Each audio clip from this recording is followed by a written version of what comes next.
It doesn't take a year studying the criminal justice system in the FORCE program to see that there were some serious injustices in the Stephen Avery murder trial. I'm going to discuss these more candidly and give the opinions of myself and my group mates, considering what we have learned this past year and our basic common sense. To begin, there is the fact that Stephen served 18 years in prison for a rape he did not commit, which is atrocious in and of itself. But this podcast is not about the rape case, it's about the murder of Miss Teresa Halbach. The day after the blood in the RAV4 and the DNA on the key were tested and sourced to Stephen Avery, he was arrested. This makes perfect sense. However, he was then questioned without an attorney present in a way I perceive to be extremely coercive. So while Stephen's in prison, another huge injustice is occurring. The Calumet County Sheriff's Department is supposed to be conducting the search of the Avery compound because, you guessed it, the compound is in Calumet County. However, Sheriff Deputy Jerry Pagel of Calumet County Police Department called in help from the neighboring Manitowoc County Sheriff's Department who, as you might remember, investigated the botched rape case 20 years prior. This was also right in the middle of a civil suit brought upon Manitowoc County by Stephen Avery for said botched rape case. So to make this very clear, the same officers that were basically being sued for poor investigative practices are called in to investigate a crime in which the plaintiff of the civil suit is the suspect. These officers were being slandered on the news, made to look negligent in front of their entire community, and overall being made fools of by Stephen Avery, the Innocence Project, and the state of Wisconsin. If this isn't a conflict of interest, I don't know what is. This should have never been allowed because a conflict of interest in a homicide case opens the door for serious corruption to occur in the most sensitive of situations.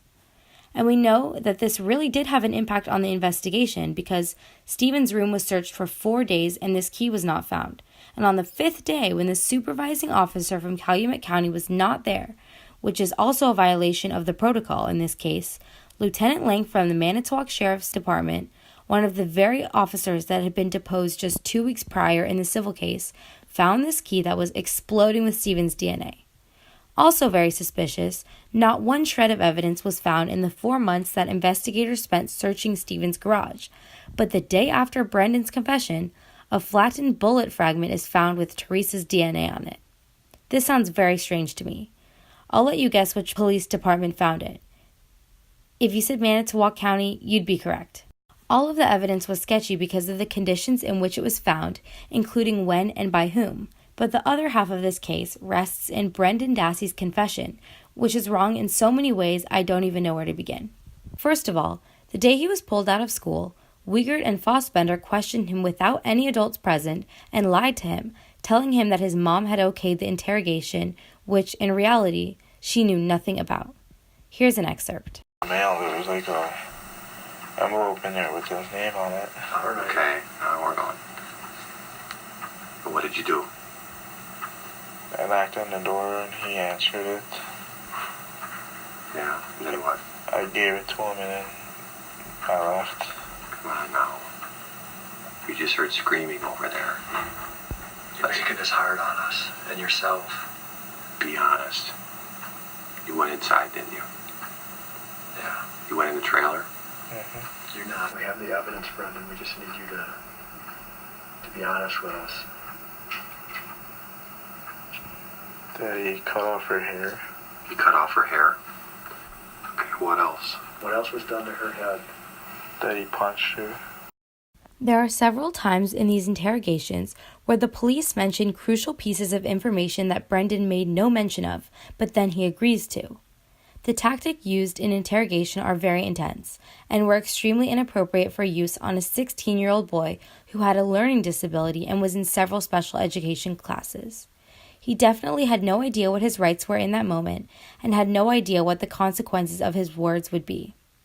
The idea that he was coerced into a false confession is supported by the fact that when he was speaking to his defense's investigator in a non-threatening situation, he described an event in which he went home, took a few calls, went to a bonfire to burn some wood and a cushion, and went to sleep.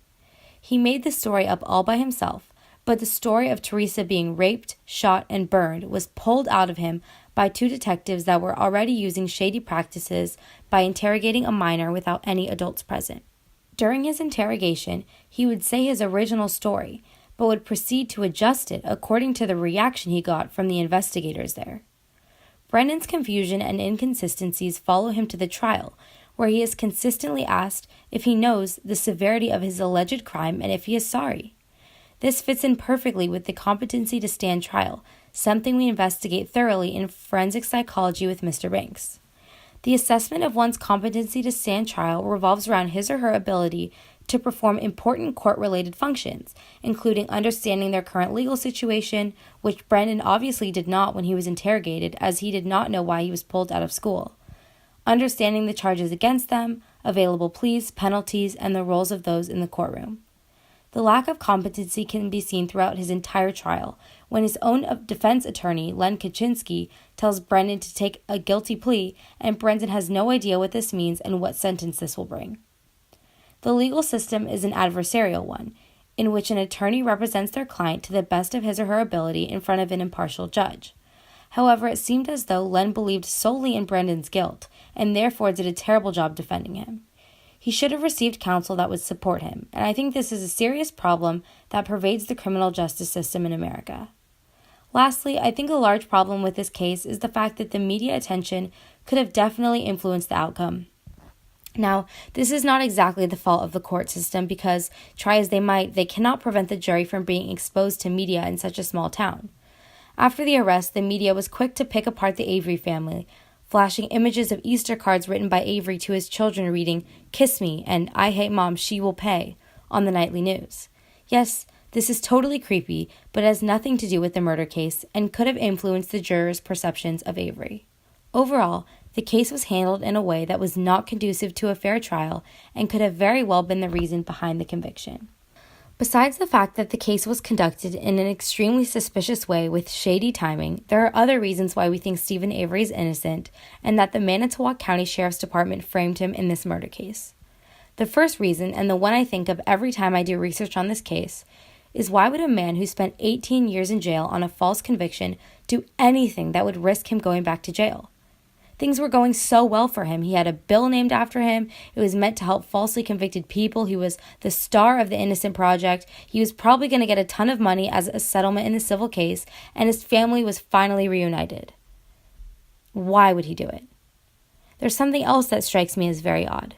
Stephen Avery owns an auto salvage, so why on earth would he leave a car of his murder victim that directly ties him to the crime via blood evidence just sitting on his property? He has every tool imaginable to crush or take apart a car and hide its pieces among the hundreds of other cars on the lot. As for the evidence, some things just don't add up. For example, I said earlier that the key was exploding with Stephen's DNA.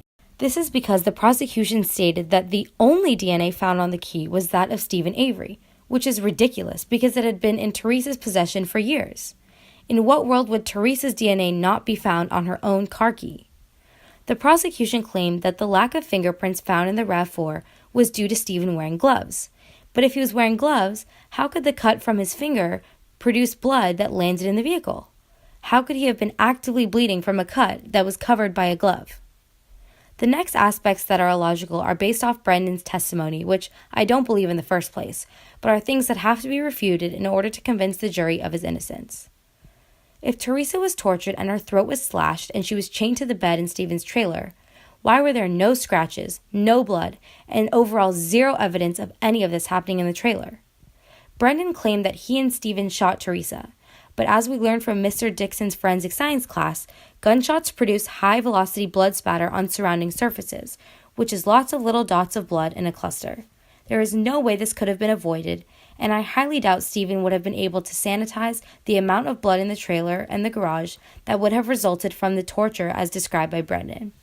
Also, if Stephen killed Teresa on his property, why would he have to make any contact with the RAV4? If he did in fact kill her on his property, why would he take her in the RAV4 to get to the burn pit that was just right outside his trailer? As we can see, the justice system did not work for Stephen Avery. His life has been plagued with the hidden agendas of his local law enforcement, and time again, he has been forced to live with the consequences of being stereotyped as the bad family in town. Just as we discuss in forensic critical theory and literature, Stephen Avery has been subjected to a broken and flawed system. He is a victim of a system that was set up to fail for a man like him. Throughout our process of creating these podcasts, we attempted to answer the question of how the criminal justice system searches for the truth. Due to the inconsistencies of Stephen Avery and Brendan Dassey's trials, we found that the criminal justice system, in fact, does not search for the truth. They search for a conviction that will ultimately give those involved a sense of closure, regardless of if it is actually the truth. The criminal justice system is composed of thousands of people, which is exactly why we cannot claim that they are able to find the truth. They are just people. Throughout our time in the FORCE program, we have been able to draw the conclusion that all people are flawed and biased. How can the public rely on them to produce an unbiased conclusion if personal agendas and subconscious motives always come into play? Research like the Stanford Prison Experiment have shown that when people are put into a position of power, they perceive themselves as above the law. The public relies on and trusts the criminal justice system because the officials are in positions of great power. These are just people with biases, the difference being that their biases can greatly affect the lives of others. In the next episode, we will be analyzing Netflix documentary series Making a Murderer and its impact on public perception of this trial.